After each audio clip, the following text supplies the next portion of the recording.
O futuro reserva uma vida diferente. As tecnologias de hoje serão obsoletas em pouco tempo, assim como algumas de 5 anos atrás já são ultrapassadas hoje.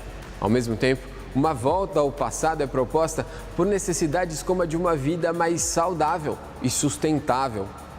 Tudo isso certamente vai revolucionar o modo de viver e também o de sobreviver. O nosso ganha-pão, o trabalho, já passa por uma revolução que acabou com 40% dos cargos em 10 anos. E a tendência no cenário mais conservador é de continuidade dessas mudanças.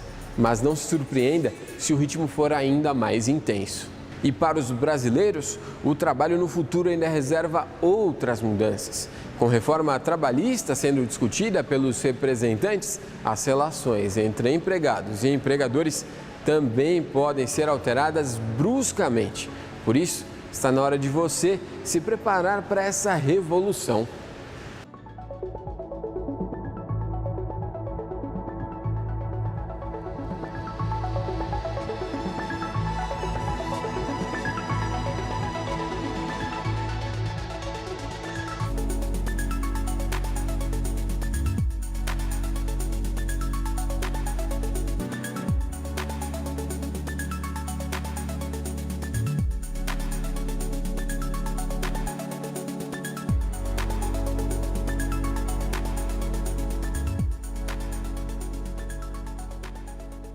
Quase todo mundo que mora em uma grande cidade conhece pelo menos uma pessoa que trabalhou com Uber nos últimos anos.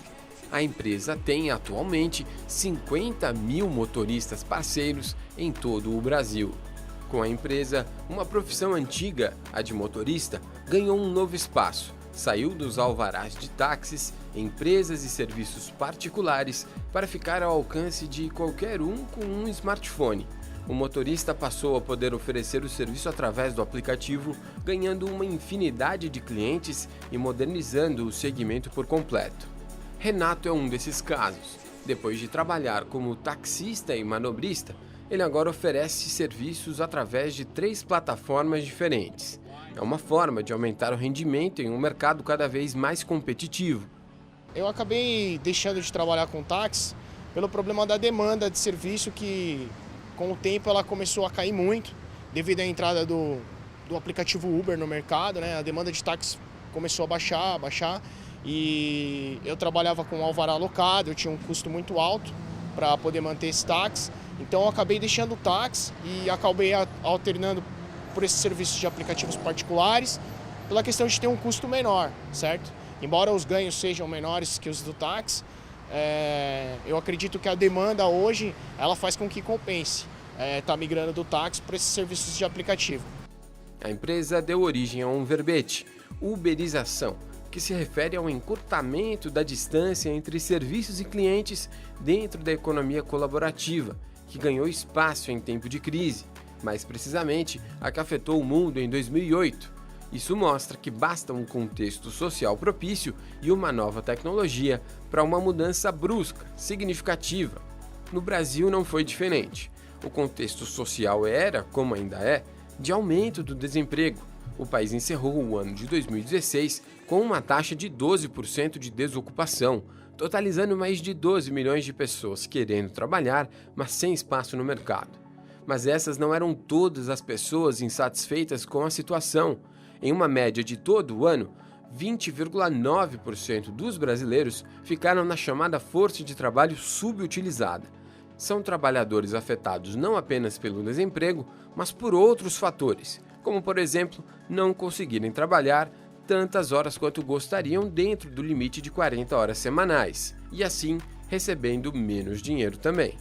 O Uber, como tecnologia, foi visto como uma solução de complemento de renda por muita gente para essas horas livres, e por outros como saída para o desemprego mesmo. Com o aumento desses números, a procura pela solução aumentou junto, e com mais gente no mercado, as corridas ficaram mais raras e mais baratas. Depois de um período em que houve ganhos crescentes no setor, a baixa dos últimos meses afeta os motoristas. Os problemas geraram insatisfação e inclusive com processos judiciais. No Brasil e em outras partes do mundo, com profissionais se reivindicando direitos trabalhistas. A minha visão, eu não creio num vínculo trabalhista.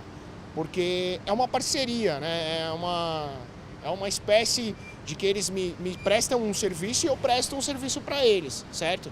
Então eu não acredito que isso cria um vínculo trabalhista. Não é como eu prestar o serviço para uma empresa privada e essa empresa me remunera por isso. Não, do outro lado eles também estão trabalhando por mim. Eles estão fazendo propaganda, estão captando, estão regulando a parte legal da coisa. Em meio a essa crise de imagem, a empresa tenta se reinventar, pensando em novas possibilidades para o futuro, principalmente em uma que não precise de uma das origens do problema da empresa, um motorista. Quando a gente fala, por exemplo, do Uber, que aí já é público e nós todos conhecemos, quer dizer, o chofer de táxi, ele nunca imaginou que a sua profissão pudesse estar sendo ameaçada. E hoje você tem o Uber concorrendo, fazendo com que a concorrência seja legal, boa. O chofer de táxi não vai perder o seu mercado, mas ele vai ter uma concorrência. Agora, vem a tecnologia e nós vamos poder ter os carros sem chofer. O que vai acontecer, não sabemos. Mas vai acontecer, eles vão vir. Em Pittsburgh, nos Estados Unidos, a Uber já testa desde o fim de 2016 carros autônomos, sem motorista. Ainda com técnicos a bordo, os carros precisam de intervenção humana por causa de alguns obstáculos, mas a ideia é que em pouco tempo seja totalmente autônomo. Os carros são programados para andar em baixa velocidade e com grande distância de outros veículos para serem ainda mais seguros que os carros dirigidos por humanos. No Reino Unido, um carro sem motorista foi às ruas pela primeira vez em outubro, há 7 meses. O carro ainda andava bem devagar, mas o avanço é feito cada vez mais rápido. Neste caso específico, o desenvolvimento foi da Universidade de Oxford e não depende de GPS. O carro usa dados de câmeras e lasers para navegar na rota certa. Curiosamente, foi um pesquisador da mesma universidade que realizou o estudo em que afirma que 47% dos postos atuais de trabalho correm o risco de desaparecer. Entre estes trabalhos, talvez esteja o dos caminhoneiros. Basta ver um caminhão sem motorista circulando a uma velocidade normal nas estradas norte-americanas. O custo para transformar um caminhão comum em um que não precisa de motorista é de $30 mil. Mas a economia para a indústria que depende dos caminhões pode chegar a $170 bilhões a cada ano nos Estados Unidos. Com um projeto desse, cerca de 1.700.000 empregos ficam em risco no país. São várias as profissões com risco no futuro. As primeiras a serem afetadas são aquelas estritamente operacionais, repetitivas. Afinal, basta programar um robô para fazer a tarefa por um determinado período. Considere que um robô corta o risco à saúde do funcionário no longo prazo, eventuais problemas pessoais afetando o trabalho e, claro, custos trabalhistas. Evidentemente, o investimento em uma máquina dessas não é barato, mas a compensação vem no aumento indiscutível de eficiência. A tecnologia vai entrar destruindo alguns empregos, mas simultaneamente ela cria outros. Mas alguns trabalhos são absolutamente muito mecânicos, não dá para você delegar isso para uma máquina nem nada. A questão é o seguinte, de novo, é uma questão da distribuição social da riqueza ou da produção. Se você coloca robô e aumenta a produtividade da economia como um todo, de repente você pode distribuir isso de forma um pouco mais homogênea. Você pega, por exemplo, a indústria financeira, nos últimos anos passou por uma revolução, né?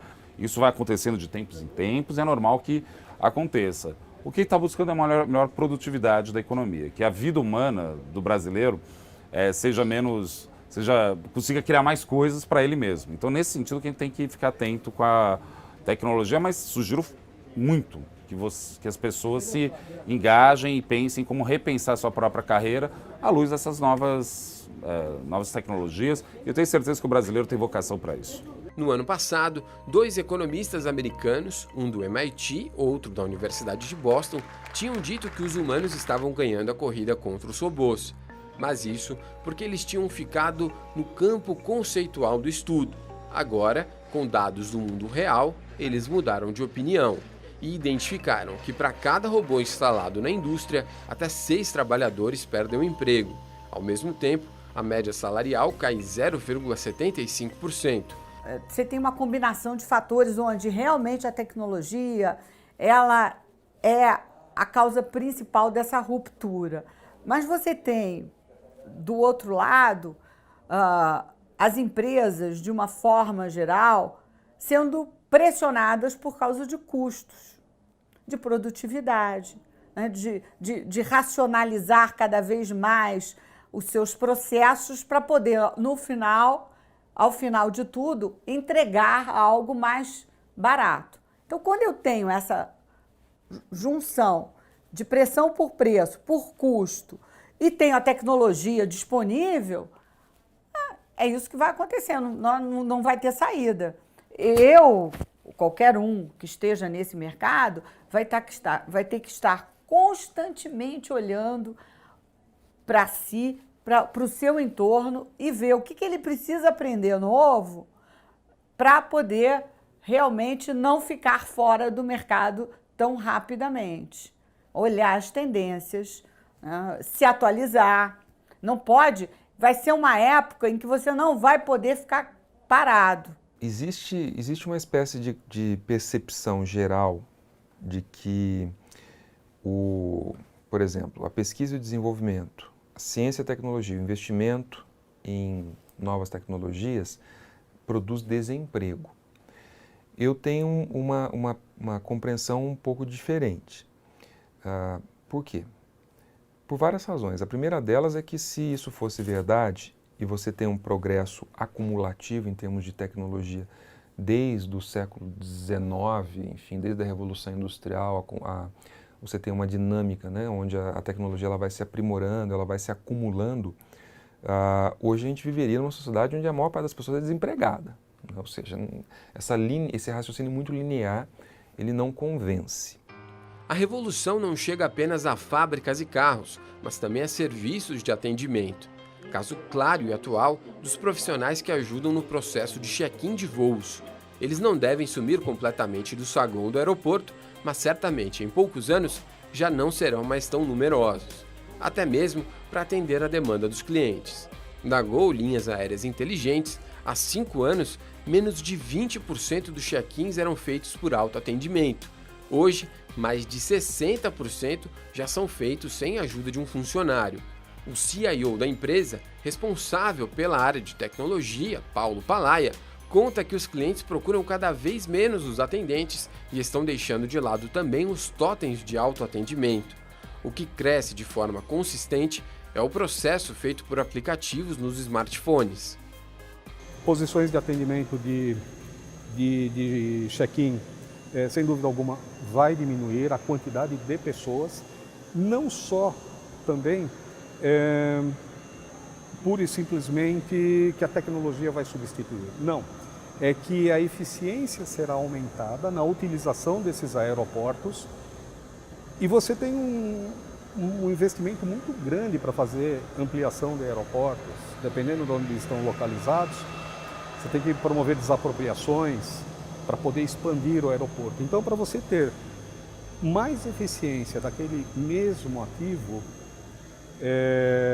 você precisa, de fato, utilizar a tecnologia através de posições de check-in compartilhadas com outras companhias aéreas, para que você consiga aumentar a sua capacidade de vazão, pois novos voos estarão chegando, pousando, decolando, mais pessoas fazendo check-in dentro de um mesmo espaço físico. Uma novidade da empresa, que não é tão recente, mas que chegou a poucos aeroportos, é o totem de pesagem de mala. O passageiro faz o processo de pesar a mala em uma balança ligada ao totem e a máquina já calcula o sobrepeso e a eventual diferença a ser paga. O acerto de contas é feito direto no cartão da pessoa, que já recebe a etiqueta, coloca na mala e apenas entrega para um funcionário colocar na esteira.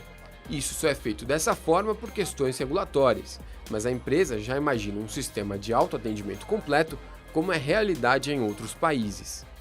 Toda essa tecnologia embarcada nunca vai substituir o ser humano, né? Porque quando isso acontece, o que a gente chama de disruption, né? Que é uma quebra no elo da cadeia, seja por manutenção, seja por meteorologia, seja por uma manifestação que impede com que a tripulação chegue ao aeroporto para assumir o voo, isso a gente chama de disruption, quando algo quebra a cadeia.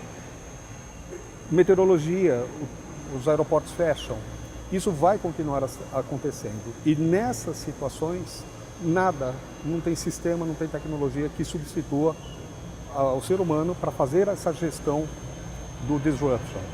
Então, sem dúvida alguma, vai mudar, já está mudando no Brasil. Alguns aeroportos concessionários, né, ou concessionados, né, como o Gru Airport,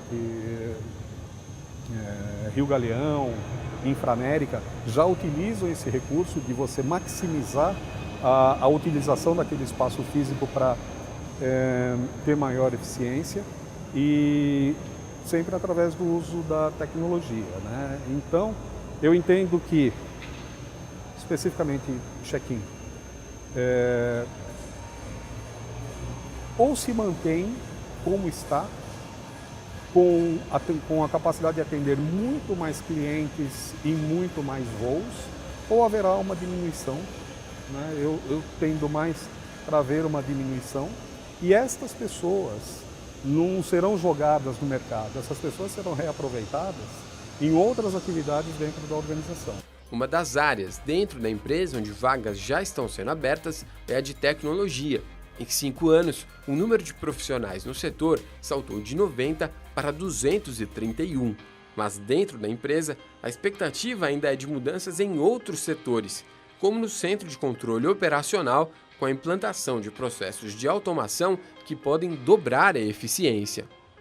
O futuro é legal, porque o futuro mostra esse monte de circunstâncias. O que acontece com a automação é que cada vez mais ela absorve atividades desgastantes para o corpo humano, que exigem pouca capacidade intelectual. Isso já é antigo, não é de agora. Isso já vem acontecendo desde a década de 40, a automatização vem diminuindo o número de profissões. Só que agora entramos numa era exponencial, onde tudo começa a ficar muito, mas muito parte do processo.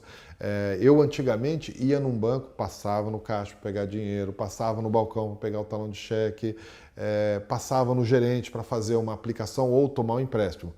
Tudo isso quem faz hoje é a própria pessoa. Todo o processo ela faz aqui. Ah, mas ela faz ao lado do caixa? Faz, ela passa, escaneia lá, sei lá. Quer dizer, o caixa lá não é tão necessário. Não é mais necessário porque os sistemas vão automatizando. Esse processo cria uma realidade completamente na relação, completamente nova na relação do profissional com a carreira, com o trabalho. E muda completamente o cenário de profissões. O sistema de autoatendimento também já está no dia a dia de alguns brasileiros. A rede Enxuto Supermercados é uma das que já oferece essa opção para clientes em compras de até 15 volumes. 3 das 6 lojas da rede estão equipadas com a máquina. O cliente chega, inicia o atendimento, passa o código de barras no leitor e joga o produto em um saco plástico. O saco fica em uma balança que confere se o peso da compra está batendo com as informações dos produtos registrados. Se acontece algum problema, por exemplo, com o peso não batendo com o registrado, uma luz chama a atenção da fiscal do setor que vai ajudar o cliente. Se tudo der certo, o próprio cliente faz o pagamento com o cartão e vai embora. A missão do Enxuto, ela prevê que a gente proporcione a melhor opção de compra para o nosso cliente. E a gente percebeu de alguns anos para cá que tem uma tendência de pessoas com um pouco menos de tempo. Então, para essas pessoas que querem vir comprar uma coisinha e ir embora rapidamente, a gente colocou essa opção para eles, que eles mesmos realizam a operação. Se fora do Brasil a realidade do autoatendimento é mais presente, a Amazon deu um passo adiante. É o Amazon Go, um mercado sem caixas. O cliente, com um app, registra a entrada no local. O próprio aplicativo tem sistema de geolocalização e identifica onde o cliente está. Outro sistema registra a retirada de um produto da gôndola e cruza os dados. Assim, o produto já entra na conta. Se o cliente devolver o produto, também é registrado. Quando terminar a compra, basta ir embora, que vai para a conta do cartão de crédito já registrado. Um cenário que dá mais praticidade aos clientes, mais informações de consumo para a empresa e que não precisa de atendimento pessoal. Olha, o mercado de trabalho tem mudado substancialmente. Na minha opinião, é difícil apontar um setor que pode perder mais a respeito disso. Mas, nitidamente, setores ligados à mão de obra mais crua, né? nem que seja na construção civil ou mesmo trabalhos domésticos, coisa do tipo, tende a ser substituído rapidamente pelas tecnologias robóticas. Isso aí nitidamente vai acontecer. O trabalho intelectual sempre vai continuar com alguma margem de manobra, que não dá para você substituir o capital humano desse processo. Mas trabalhos propriamente físicos, né, que passam desde, eu falei de construção civil, trabalho doméstico, mas coisas até às vezes como professor, né? Às vezes o professor vai ser digitalizado numa videoaula ou coisa do tipo. Isso tudo é importante, pensar como você vai se reposicionar. As mudanças tecnológicas já estão também dentro das casas, expandindo um mercado que relaciona duas tecnologias. A primeira é a automação residencial, que já não é novidade e existe há quase 2 décadas, e que permite, por exemplo, um dano menor para uma TV que pode ser usada do lado externo da casa em uma sacada, mas guardada fora do período de uso. Também dá a possibilidade de controle de iluminação para criar um ambiente mais adequado para cada situação. Quando aliada à segunda tecnologia, a internet, dá possibilidades ainda mais interessantes, como preparar a temperatura do ambiente a partir do celular em qualquer lugar, ou até mesmo desligar o ar-condicionado que foi esquecido ligado mesmo já estando longe de casa. Isso tudo cria uma casa inteligente, e esse cenário é que tem mais novidades também para o mercado de trabalho, principalmente por causa de possibilidades que ganhou nos últimos anos.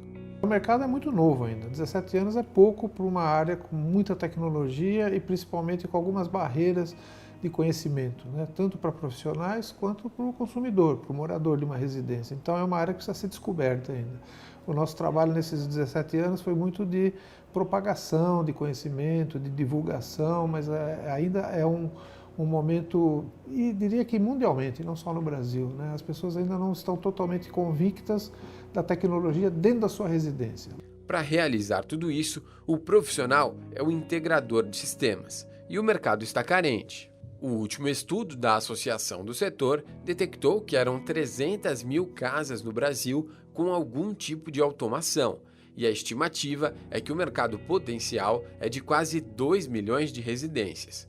Mas a quantidade de profissionais aptos para o serviço atualmente só conseguiria atender 25% desses clientes. Para cada 10 pessoas que você perguntar, você quer ter uma casa inteligente? Aqueles que quiserem ter a casa inteligente não vão saber a quem recorrer inicialmente. Talvez eles vão pensar em procurar uma loja, um arquiteto, um construtor. Eles não têm ainda uma referência clara. Então esse é um dos nossos principais trabalhos, mostrar que existe um profissional, existem empresas seriamente estabelecidas já e que se propõem a fazer desde o projeto até a programação final na sua casa de uma forma muito clara, muito eficiente.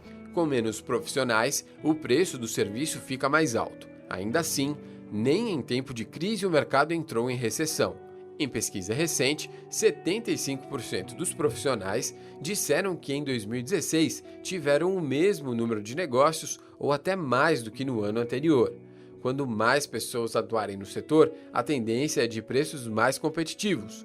Então acho que a gente está num mercado assim que ele já é muito promissor hoje para o profissional que quiser trabalhar nele e vai ser cada vez mais. Então talvez seja um otimismo, mas a gente tem números que comprovam isso e a gente acha que é uma profissão do futuro. Outras profissões que estão ganhando espaço no mercado são as relacionadas à impressão 3D. O exemplo da 3D Tech é revelador. Em apenas 8 meses de operação, a empresa já igualou as receitas aos custos. Se no primeiro mês tinha uma venda, no 8º já tinha 30, em número sempre crescente. E o dinheiro movimentado não é pequeno. A média do serviço varia entre 5 e 10 mil reais, podendo ser muito maior do que isso, dependendo do pedido. Antes do advento da impressão 3D, você tinha que ter lotes muito grandes para justificar uma produção, ou fazer isso artesanalmente. Então você não tinha possibilidade, por exemplo, de um dia criar algo na sua cabeça, conceber algo, modelar no dia seguinte e imprimir num terceiro dia. Você tinha que partir para a produção de ferramentaria, moldes, injeção, estamparia ou qualquer outro método de produção que eram pelo menos 100 vezes mais demorados e 100 vezes mais caros, ou contratar um artista e fazer isso artesanalmente, não usando uma tecnologia precisa, rápida e eficiente. O engenheiro de produção André deixou a carreira em grandes empresas de tecnologia para começar o negócio sozinho, fazendo tudo o que era possível. Mas hoje ele se dedica mais à parte de direção e planejamento da empresa, empregando 6 funcionários, fora os profissionais freelancers. Não foi fácil, eu realmente não encontrei ninguém que tivesse já habilidade consolidada e estou tendo que formar aqui dentro. E hoje existem cursos na Unicamp, cursos no Senai, no Senac, mas eu acho que ainda falta, temos que crescer muito em termos de estruturar e oferecer cursos que possam capacitar as pessoas. Porque eu percebo como Mosca Branca é um profissional com habilidade já consolidada nessa área. Eu sinto na pele, né, a falta desse tipo de skill no mercado. O designer para esse tipo de serviço tem sido cada vez mais requisitado no mercado, principalmente pelas possibilidades oferecidas pelo método. Esta empresa atende principalmente agências de comunicação, organizadores de eventos e artistas, mas o que pode ser feito por máquinas como essas é visto praticamente sem limitação. Um dos exemplos é esse micro-ônibus nos Estados Unidos, que roda sem motorista e, segundo os projetistas, já está pronto para rodar, só esperando regulamentação do governo. O veículo tem capacidade para 12 pessoas e pode ser usado em passeios de grupos. Mas o que mais chama a atenção é que muitos componentes são feitos em impressoras 3D. Segundo a empresa, um ônibus pode ser impresso em 10 horas e montado em mais 1 hora. A empresa já imagina centenas de microfábricas ao redor de todo o mundo nos próximos anos. A impressão 3D também já tem sido usada na medicina. Já existem registros de próteses humanas feitas em equipamentos do tipo, mesmo sem aval de um médico. Na França, cientistas criaram bioimpressoras capazes de imprimir tecido humano em 3 dimensões. O resultado vem da união entre células humanas e colágeno. Depois da produção, em alguns dias, a epiderme começa a ganhar forma, assim como todo um mercado de trabalho. Nós estamos falando de futuro, e como é futuro, é algo que a gente está fazendo algumas suposições. Entretanto, são suposições que, se a gente olhar a tendência e o que está acontecendo no mundo, nos leva a crer que efetivamente isso vai acontecer e vai acontecer muito mais rápido. E eu não digo só em até 10 anos, não. Isso não terá mais fim. Não terá mais fim porque a tecnologia está aí fazendo ruptura e isso não vai parar. As tecnologias não vão apenas acabar com profissões e criar novas áreas de atuação. Também vão ter impacto em trabalhos já existentes e que vão continuar com muita demanda. São áreas em que a transformação vai ser inevitável tanto no exercício da profissão como na forma de preparação para a prática profissional. No Hospital Albert Einstein, em São Paulo, a sala de cirurgia ganhou um novo ocupante. Este robô participa de 97% das cirurgias de próstata, mas também é usado em outras cirurgias, como ginecológicas, estomacais, intestinais, cardíacas e torácicas. Esse é um sistema robótico, é chamado de sistema robótico Da Vinci. Da Vinci é quem fabrica o equipamento. E esse é o carrinho do paciente. Então, o que você pode ver aqui são os braços robóticos, né? Esses braços robóticos, existem 3 braços robóticos, mais o braço que abriga a câmera. Esses braços robóticos são equipados com instrumental, equipamento que vai no paciente. E o acesso ao paciente é feito através de portais ou trocards. Então, é uma videocirurgia assistida com robô. No último ano, o número de cirurgias robóticas no hospital cresceu 15%, mesmo não sendo uma cirurgia barata e em período de crise. Entre os grandes benefícios está a recuperação mais rápida do paciente e com menor grau de dor. Isso acontece porque o robô permite uma facilidade maior de execução do procedimento, com um acesso menos invasivo, dando ao médico uma visão tridimensional e maior capacidade de precisão, inclusive filtrando movimentos mais bruscos do médico. O Sérgio faz cirurgias com o auxílio do robô há 6 anos e conta que há 10 anos nem imaginava essas possibilidades. Sobre o mercado de trabalho, ele visualiza um futuro bastante promissor.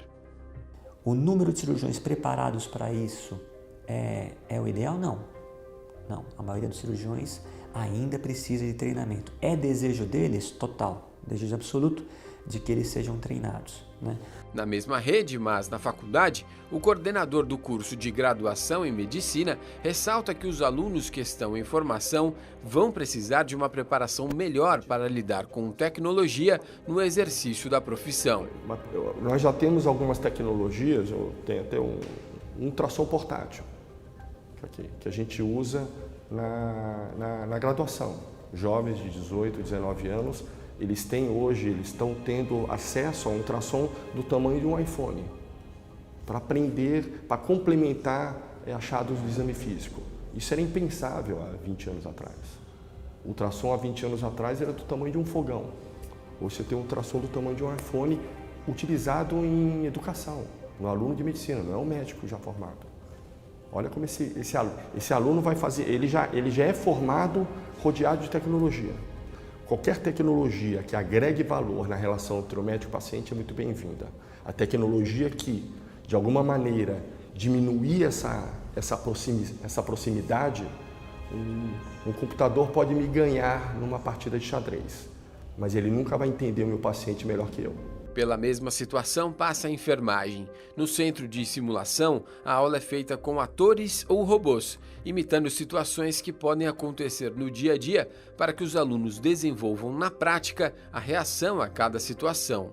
No centro de simulação, por exemplo, quando a gente faz a simulação com o ator e o aluno interage, a gente presta atenção nisso e faz um recorte exatamente sobre esse atendimento humanizado que o aluno tem que ter e desenvolve isso no decorrer do curso, né? Então isso não é uma disciplina única, mas isso é visto e revisto e discutido durante todo o curso de graduação em enfermagem aqui do hospital. Se simular um tratamento em um robô já chama atenção, imagine ser atendido por uma recepcionista não humana, ou então ser servido por um garçom todo programado. Um robô em forma humana já chama bastante atenção, mas quando pensamos que o robô é só isso, limitamos o entendimento do potencial deles. Um robô é uma máquina controlada ou que faz operações repetitivas. Certamente alguns chamam mais a atenção pelo formato, mas não são só esses que podem estar na sociedade nos próximos tempos. Veja este estacionamento, onde a máquina faz a função do manobrista. Não tem formato humano, mas faz a função que uma pessoa poderia fazer. Além disso, nem só de robôs é alimentada a tecnologia que muda o mercado de trabalho. Esse período que nós estamos passando é um período que vai começar uma nova era, que vai ser uma era de mudanças constantes.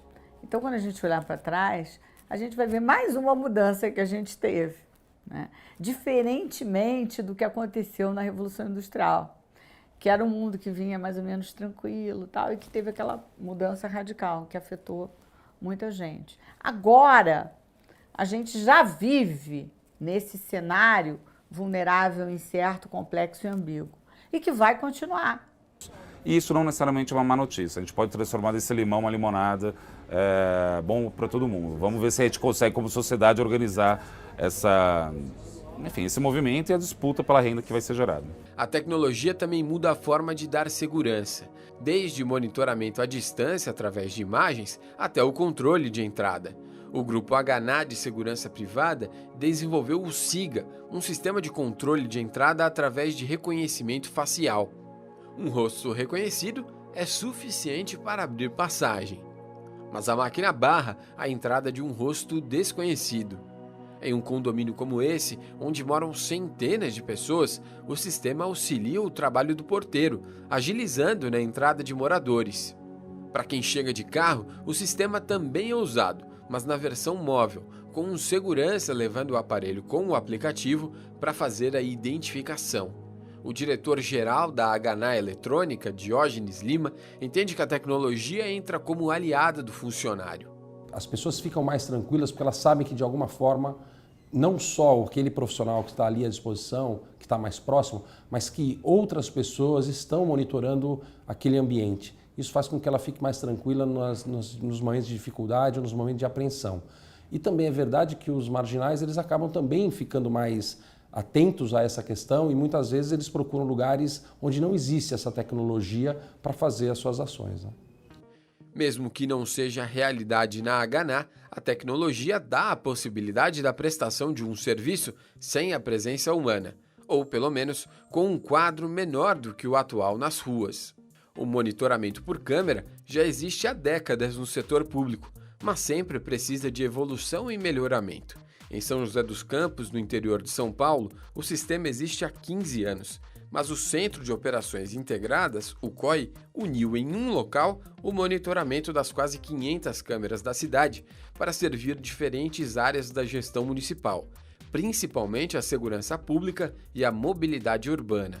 A gestão tecnológica é feita em parceria com o setor privado há 5 anos, ganhando melhorias. O COI, desde quando foi criado, ele visa justamente desburocratizar o sistema de segurança da cidade. Então você uniu ali frentes do poder público, Departamento de Trânsito, Mobilidade Urbana, Polícia Civil, Polícia Militar, a Guarda, num único espaço, onde o poder público e os seus setores conseguem se interagir. E agora, com esse Conselho de Cidade Inteligente, nós estamos firmando uma parceria com a Ericsson, que está começando esse processo de gestão inteligente no poder público, começando pelo COI. A exigência para os 40 profissionais que trabalham no local é que tenham experiência de rua e treinamento específico para a função. Mas São José ainda deve ter mais novidades para se tornar uma cidade inteligente. Essa experiência do COI deve ser ampliada com a implementação de sensores de tiros e climáticos da mesma empresa parceira. O sucesso dos trabalhos também já proporcionou o comprometimento do governo federal no apoio para a criação de um polo de inovação em internet das coisas para a área de segurança pública. O impacto vai ser sentido no mercado de trabalho com maior estímulo ao setor. A questão de empregabilidade na cidade e do trabalhador é onde ele tem que buscar a sua qualificação profissional. É isso que a prefeitura está muito atenta. Porque aquele emprego formal dos anos de criação da CLT, dos direitos trabalhistas muito bem consolidados, nós estamos vendo essas modificações para que o mercado possa se adaptar ao mercado mundial, o mercado brasileiro ao mercado mundial. Então o que nós temos que fazer é aumentar o quesito de empregabilidade da população, para que ela possa ou estar inserida em novas modalidades de emprego e de contratação, ou que ela possa estar fazendo a geração de renda por si própria, ou empreendendo, ou abrindo uma consultoria, abrindo um negócio próprio, para que ela consiga ali ter uma vida com qualidade de vida, né? Neste contexto se insere o Parque Tecnológico da cidade, onde estão muitas empresas dando suporte a essas iniciativas. Uma das empresas instaladas no local é a Engitelco, da área de engenharia de telecomunicações e que presta serviços para as principais teles do Brasil e já começou até a exportar serviço. Se uma empresa de tecnologia, começando pequena e ganhando um espaço no mundo, não é algo novo, certamente não vai ficar no passado com tantas novidades surgindo. O diretor Daniel Faria vê outras vantagens no modelo de negócio. Primeiro, ao prestar serviço para grandes empresas de um segmento, você acaba se aperfeiçoando mais, porque você vai absorvendo tecnologia, vai absorvendo conhecimento aqui e ali, vai tendo um produto cada vez mais qualificado, né? Eu creio que essa é a grande vantagem, tá? E um outro ponto de destaque também é que ao se aperfeiçoar, você vai tendo possibilidades de inovar também. Eu acho que a inovação é um grande requisito do segmento de empreendedorismo, do empreendedor, né? Não é fazer mais do mesmo, é fazer alguma coisa a mais, alguma coisa diferente, né? Por fatores como esses é que o empreendedorismo é visto como um dos modelos de negócio que mais vai ganhar espaço no futuro. Eu presto serviço para grandes empresas e percebi que ao longo desses anos a demanda por esse tipo de atividade como a minha é cada vez maior, né? Então as grandes empresas elas focam no seu produto final, né? E deixam atividades correlatas, elas buscam parcerias e normalmente a pequena empresa ela consegue um nível de relacionamento muito maior, né? Porque o dono da empresa, o empreendedor está ali junto, então ele conhece toda a dinâmica, né? Então eu acredito que sim, é um caminho que é sem volta, né? Cada vez mais o mercado vai demandar esse serviço de pequenas empresas, né? O consultor do Sebrae, Fabiano Nagamatsu, entende que isso acontece principalmente pelo nível de desenvolvimento do país. Fazendo um paralelo com países desenvolvidos, a gente vê que muitas multinacionais têm os seus P&Ds, pesquisa e desenvolvimento, ou muitas são vinculadas às universidades. Na nossa realidade, ou na realidade da maioria dos países emergentes, a gente busca essa válvula de escape para uma busca de inovação, de uma criatividade, algo que diferencie, uma proposta de valor interessante a partir desses movimentos de startup. Então, muitas das vezes a gente acaba fazendo, né, um apoio e buscando a partir deles uma solução, seja em processo, seja no marketing, em produto, ou até mesmo organizacional. Em cenário de desemprego no Brasil, o tipo de empreendedorismo que ganhou espaço foi o de necessidade, aqueles em que o trabalhador faz qualquer coisa justamente para não ficar sem o dinheiro do mês. Forma de trabalho que muitas vezes fica na informalidade. De um jeito ou de outro, algumas áreas ganham um destaque especial como as mais promissoras atualmente. Os segmentos de produtos de necessidade básica, então aqueles que oferecem produtos e serviços de necessidade básica, esse é o primeiro do ranking, né, o que mais tem crescido e o que mais pode ser promissor agora em 2017. Também o segundo é a questão de reparo, de consertos. Então nós sabemos que a classe C e D tem sofrido muito com essa crise e por conta disso deixado de comprar produtos novos. Ao contrário, né, eles têm reparado, consertado aquilo que eles já vêm utilizando, principalmente produtos tecnológicos.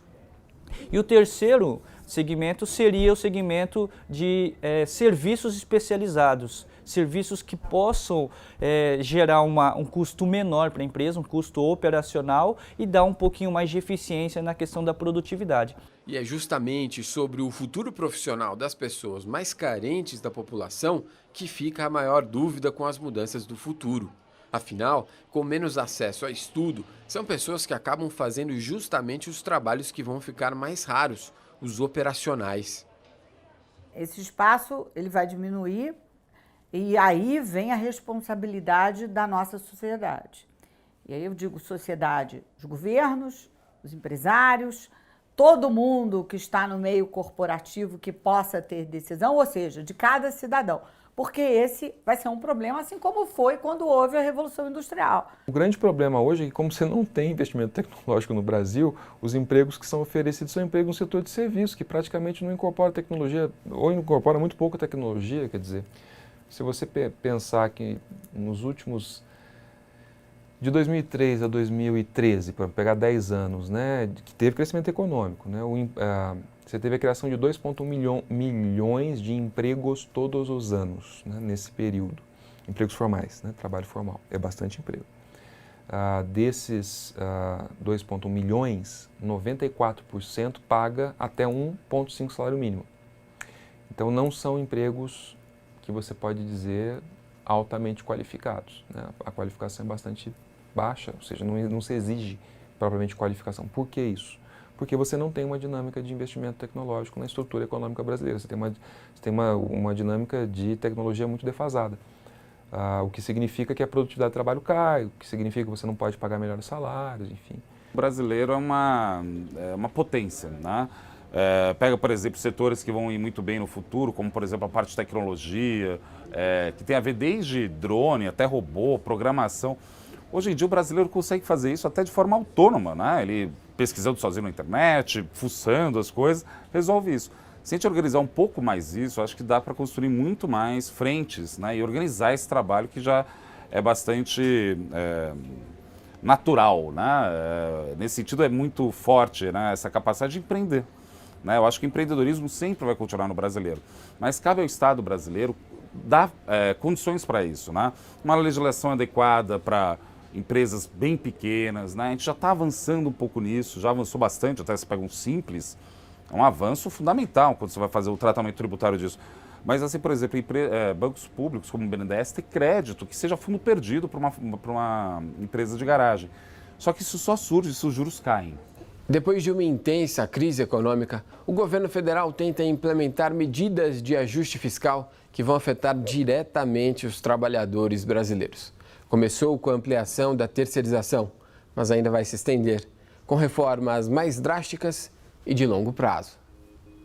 Com a aprovação da lei de terceirização, o professor de Sociologia da USP, Rui Braga, acredita numa inversão do mercado de trabalho no médio e longo prazo, com mais terceirizados do que contratados diretamente. O trabalho terceirizado é um trabalho mais precário. O que significa isso? Significa que o trabalhador terceirizado ele tem um acesso mais dificultado em relação aos direitos e à proteção trabalhista.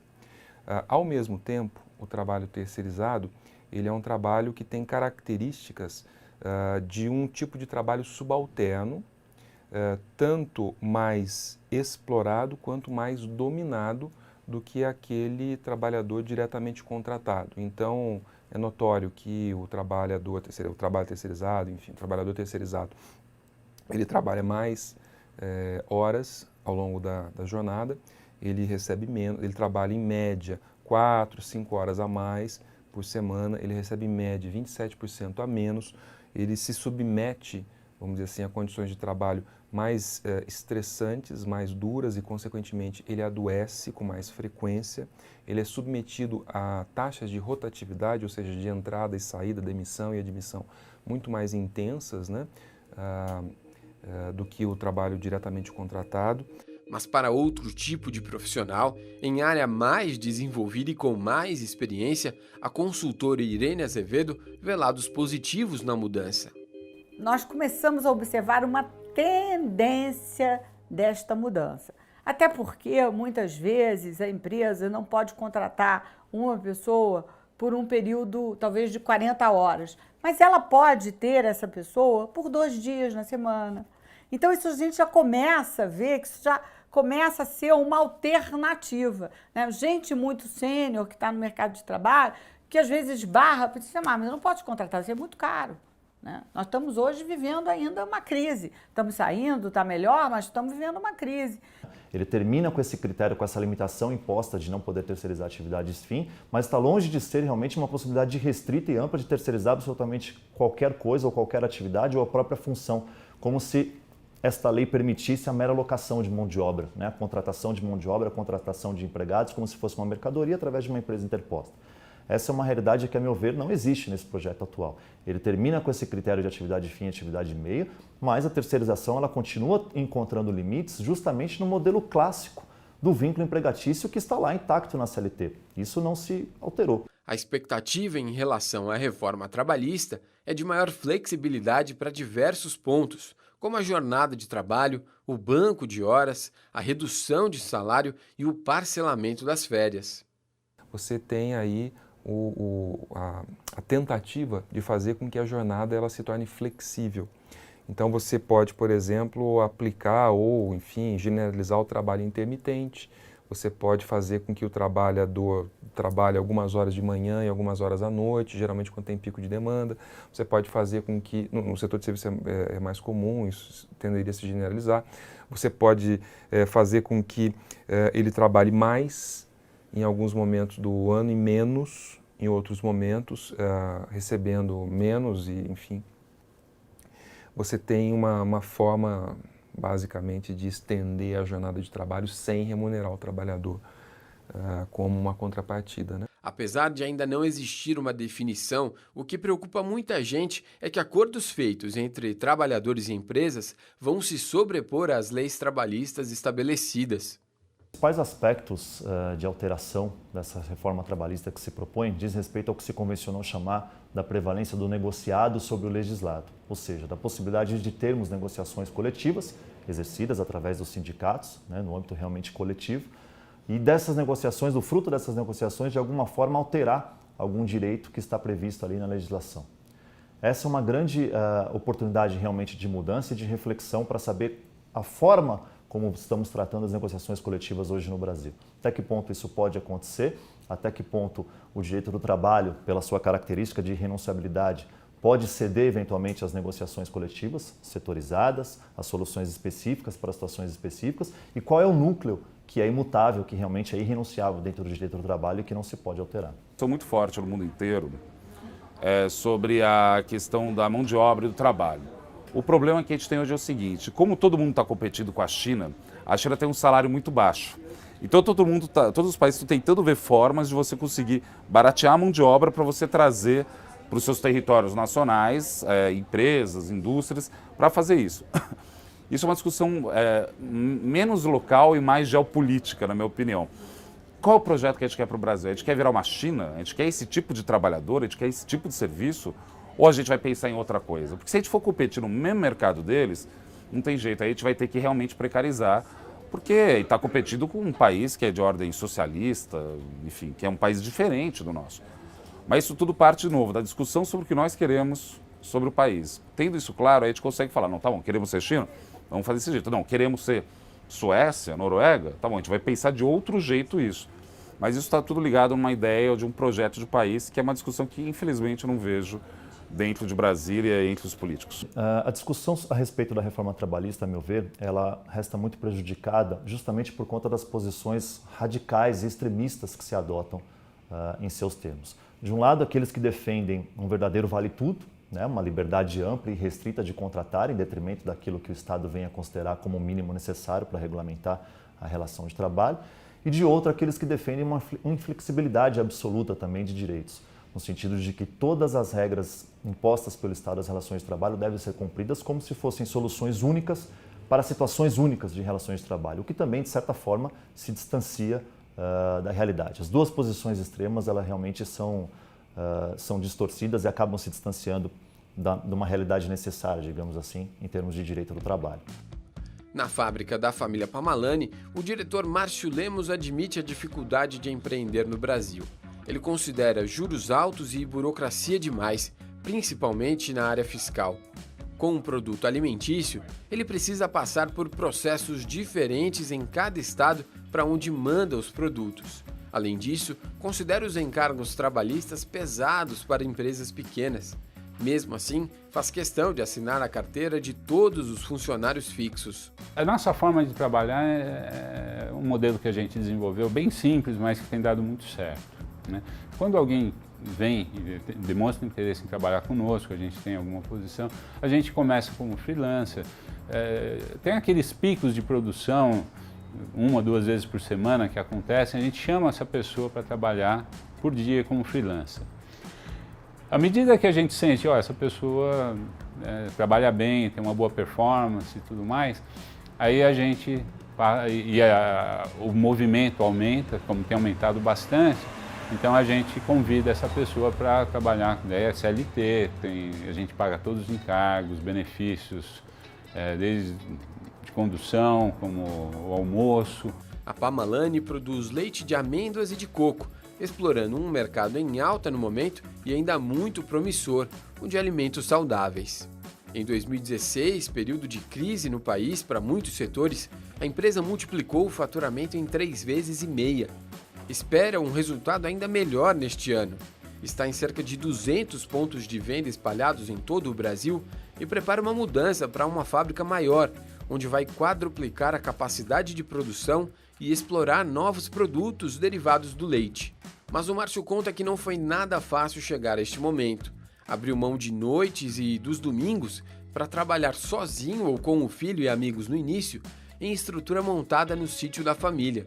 Isso tudo conciliando com o cargo que tem em uma multinacional da área de tecnologia, que ainda é a principal fonte de renda dele.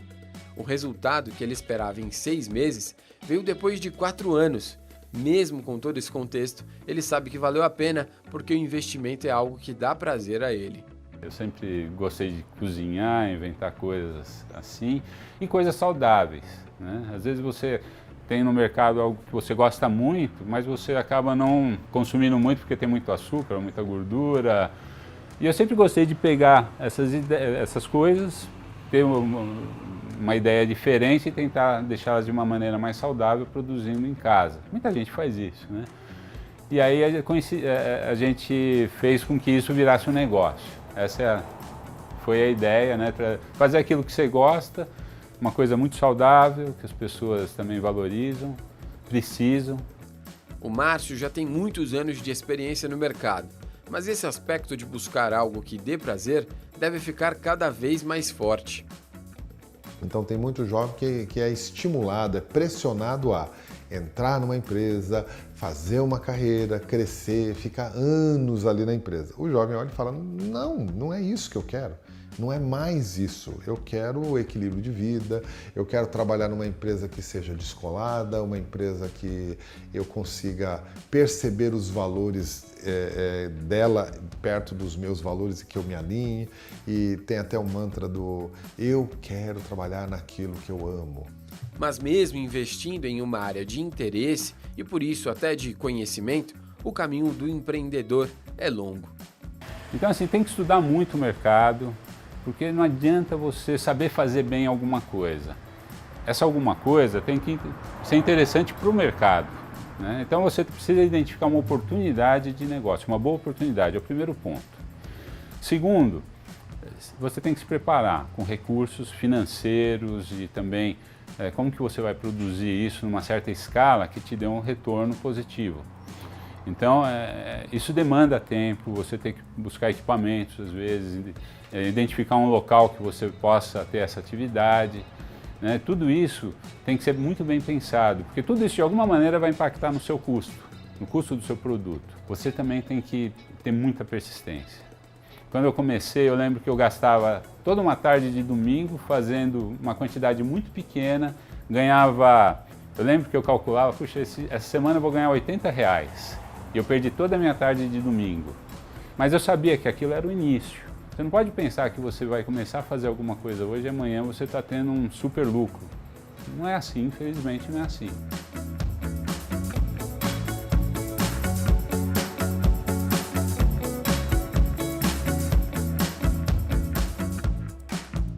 Se as mudanças causadas pelas tecnologias são inevitáveis e as que têm motivação política parecem cada vez mais próximas, cabe ao trabalhador brasileiro se adaptar para encontrar espaço com esse cenário. Uma mudança no perfil e na forma de encarar os fatos é um caminho que vai ser percorrido mais rápido e sem trajeto de volta.